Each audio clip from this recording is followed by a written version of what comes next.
It's the Treehouse.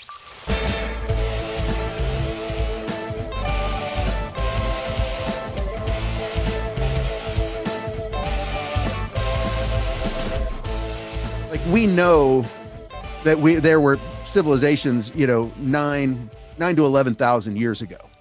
Now, if you really, archaeology, has us go about 5,000 BC is where everything kind of starts.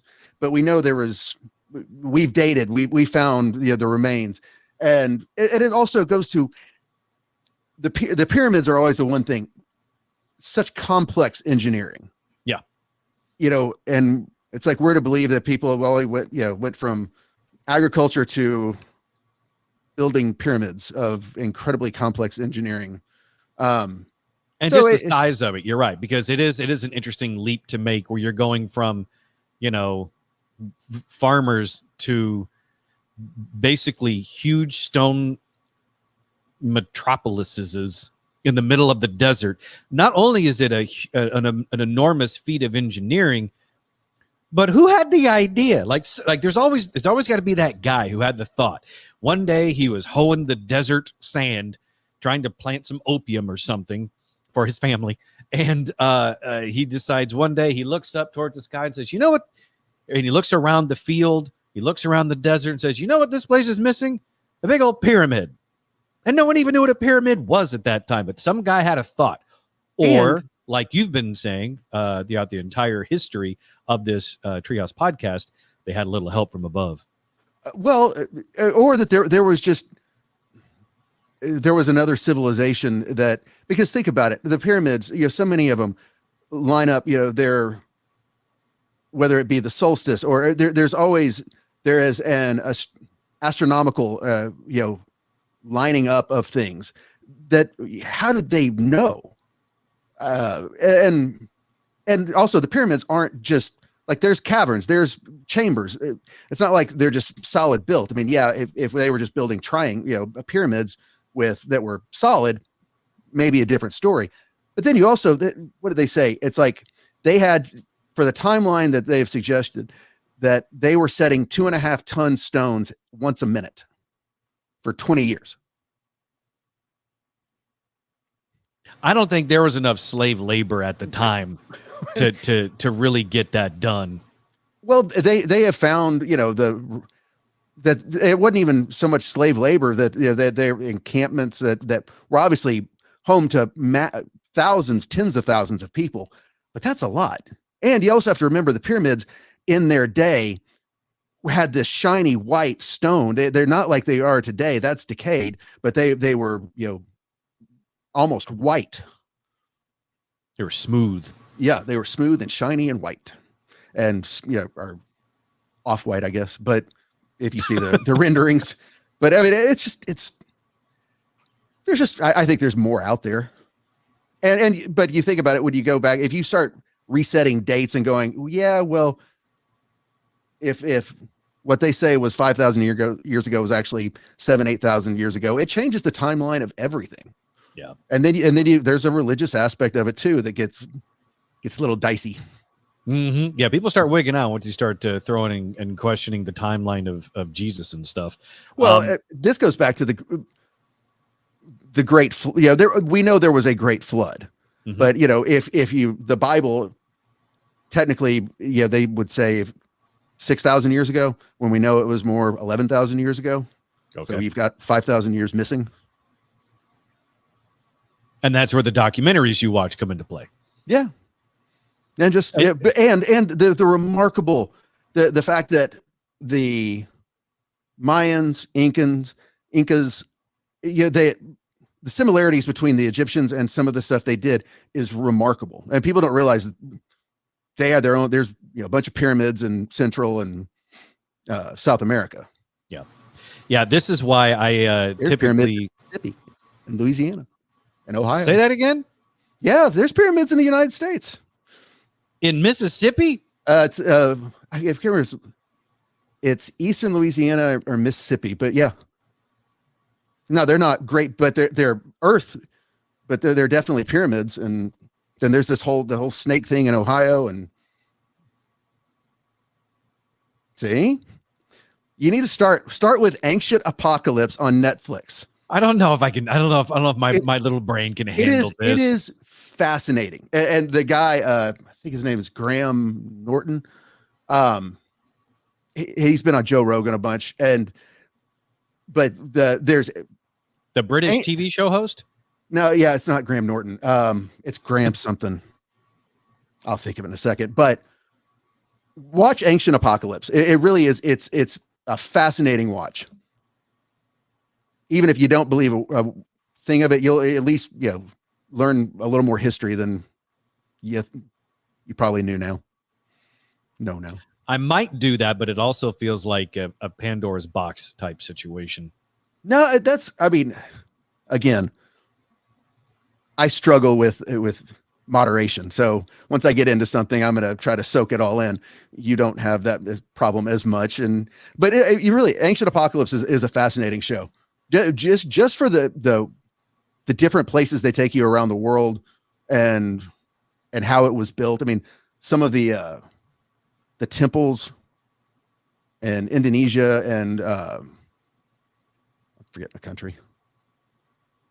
Anyways, all over the world. It's fascinating. Gotcha. It's interesting to think that two influences in my life really want me to watch documentaries. One is you, and the other is my mom. Like, she's been on me trying to get me to watch this octopus documentary for over a year. The one about the friendship between the guy and the octopus? I guess. I've never really gotten it. I've been meaning to watch that one. I forgot the name of it, but octopi? Octopussies. Octopussies are incredibly intelligent. Mm-hmm. So, and maybe that's why my mom wants me to watch it.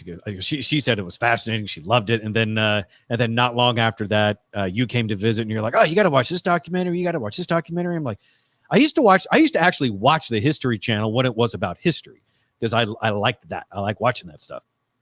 But I haven't gone all the way down the rabbit hole that you have. I have a tendency to focus more on things that are a lot more surface oriented. Maybe it's because I dealt with so much crap for a handful of years. I'm trying to lean in on more lighthearted things. In fairness to me, one of the reasons why I have always had a fascination with Egyptian archaeology is I got to see the King Tut exhibit when it first came through in like 1980. It was at the Dallas Museum of Art. And I had, my grandmother took me, bought books and everything else. So that's what kind of sparked my interest in the subject. This is interesting. I'm starting to realize something both fascinating and terrifying. Are you ready, Trey? Uh-huh. Okay. Documentaries, history, and I'm trying to think how to phrase this for you, and not just for you, but for me as well. So, your interests, documentaries, history, and watching TV, are very similar to someone else in my life, and that other person in my life is my mom. And so I am now starting to think that perhaps you might be one another's soulmate. And I will tell you this, Trey, I have known no crazier woman in my life than my mother.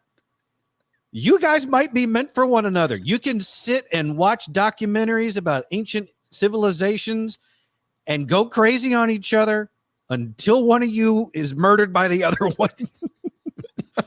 And you know what, Trey? I'm going to be honest with you. I think I'm okay with it. It feels weird to say it. It feels weird to think it. But I think I would endorse this. You know, Dan, there would have to be I think you're now at this point trying to pawn your mom off on me. And which, if you want to break from that crazy, I'll swap you.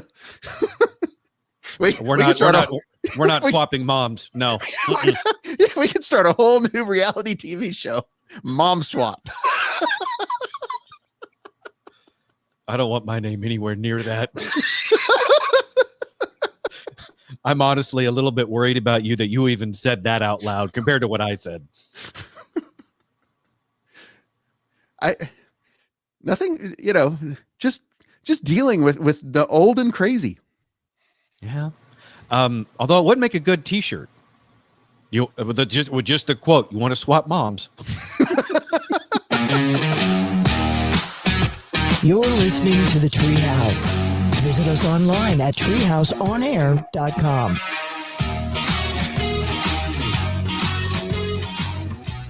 Anti-sex beds have arrived in Paris for the Olympics after horny athletes admitted to orgies amid competition.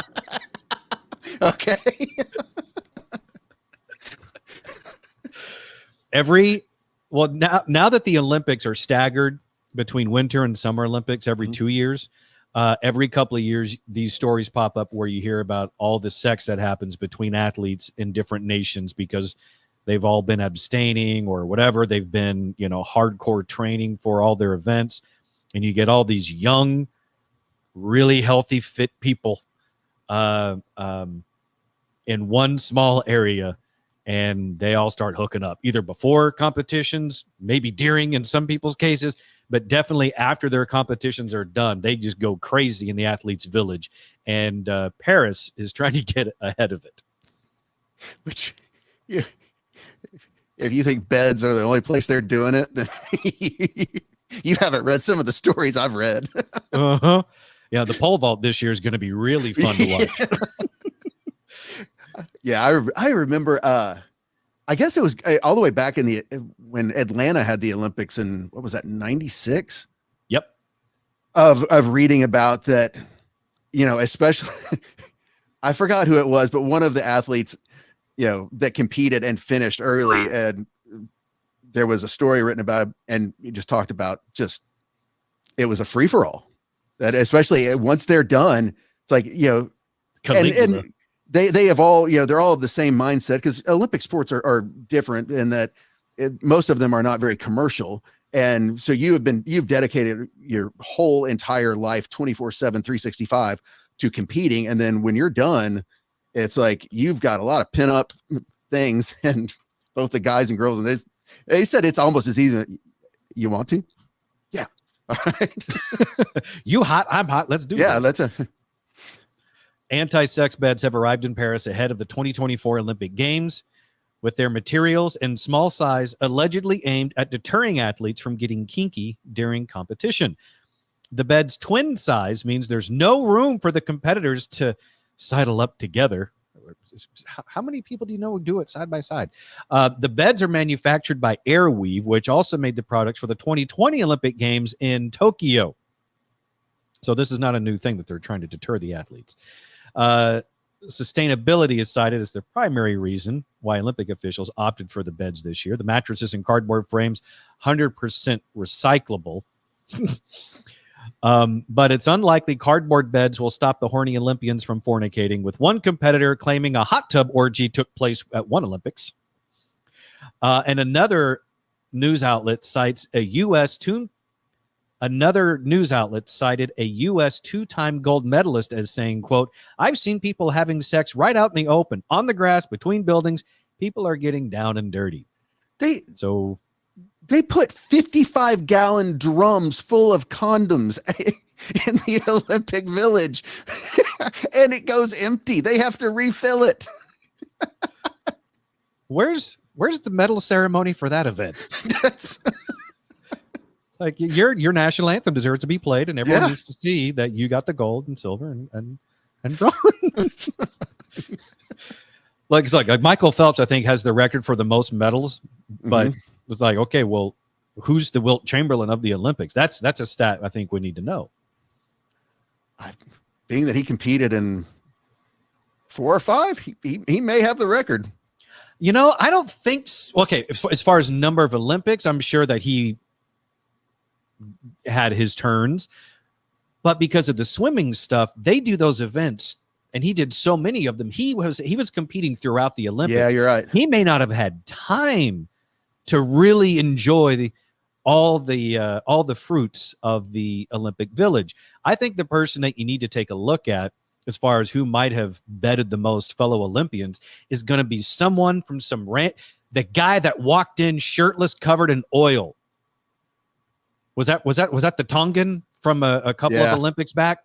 That guy, because I don't think he medaled. He had one competition, no medal, so he had plenty of free time, and he made an impact at the opening ceremony. I'm going to bet that guy is the champion.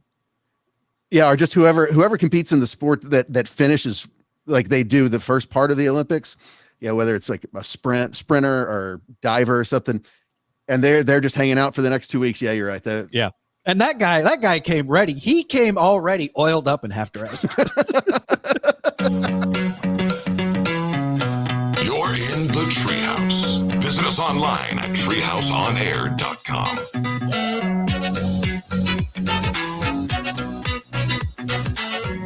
Real quick, I wasn't sure if you guys noticed this. Let me pull this back up. In the Offbeat, the light side of law enforcement promo that I put together. Let's see did you catch this, the little in-between sections, the transitions between bits there?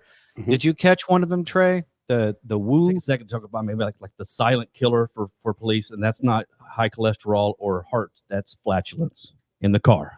Woo woo. No. Trey, does that ring a bell to you? Yeah. Raj, are you familiar with that particular noise? I am not. Woo woo. No. Steve, are you familiar with the woo woo? I am not. Well, I'm about to educate you. Okay. Many years ago, in a radio studio far, far away, we came across this little bit on YouTube when it was in its infancy of a news report of some interesting muffler whistles going on in Oakland, California, where all things classy are born. Yes. So here I will now share with you the whistles go woo from KRON4.com. The latest rage for kids is driving parents and entire neighborhoods crazy. It's called a whistle tip, and it's welded inside a car's muffler to make the car screechingly loud for nearly a mile. Well, tomorrow night, Oakland residents will be complaining officially to City Hall officials. Crown 4's Mark Jones has the story live in Oakland this evening. Mark. Well, Pam, city residents have been told this noise is perfectly legal, so tomorrow they hope to start the process to change the law. Nearly every muffler shop in Oakland is installing whistler tips. It's a piece of metal welded inside the exhaust pipes that makes the car audible for almost a mile. Tell me about the whistles. The whistles go woo. Anybody that has Why? Why? That's the only person you can find to interview.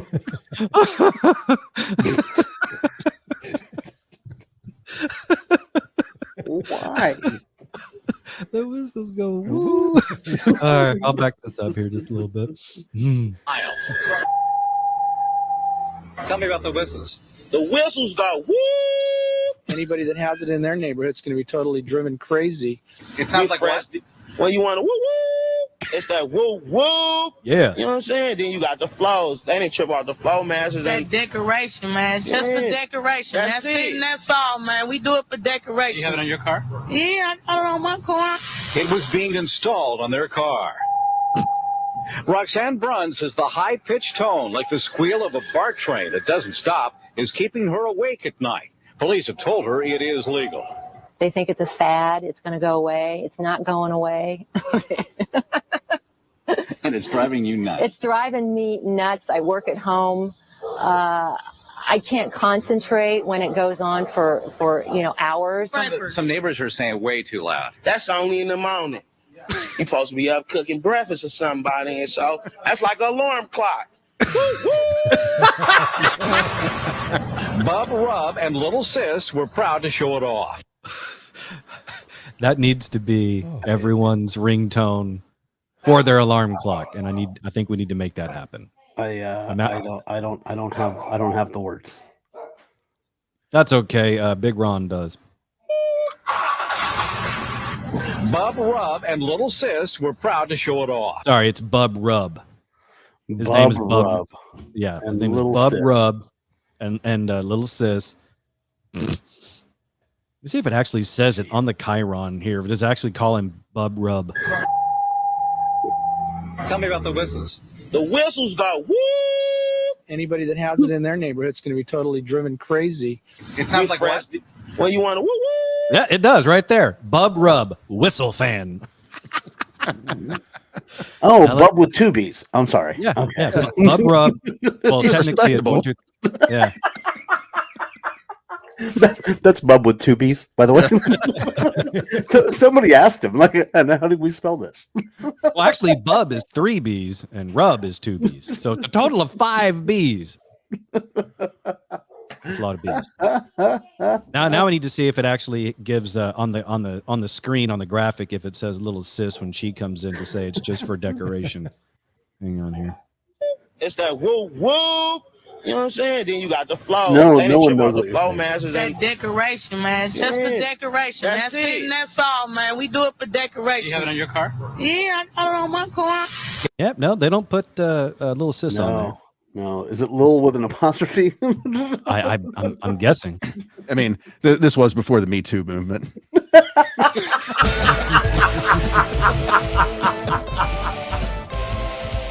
Visit us online at TreehouseOnAir.com.